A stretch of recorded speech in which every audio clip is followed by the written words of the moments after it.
الحمد لله رب العالمين والصلاة والسلام على نبينا محمد وعلى آله وصحبه اجمعین۔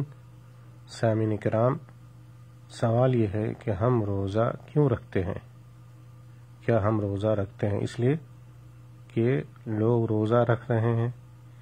کیا ہم روزہ رکھتے ہیں اس لیے کہ لوگ ہمیں روزے دار کہیں اور ہمیں شہرت مل جائے؟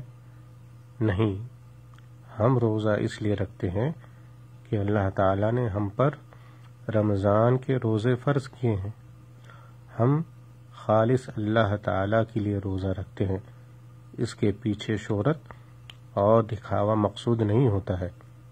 ہم روزہ رکھتے ہیں تاکہ اللہ تعالیٰ کی رضا اور خوشنودی حاصل ہو جائے اور جنت مل جائے۔ ہم روزہ رکھتے ہیں تاکہ اللہ تعالیٰ نے روزے رکھنے پر جو اجر و ثواب رکھا ہے اس کو حاصل کر لیں، اور روزہ رکھنے پر جو فضیلت ہے اس کو حاصل کر لیں۔ اسی کو متفق علیہ حدیث میں یوں بیان کیا گیا ہے۔ نبی کریم صلی اللہ علیہ وسلم ارشاد فرماتے ہیں: من صام رمضان ایمانا واحتسابا غفر له ما تقدم من ذنبه۔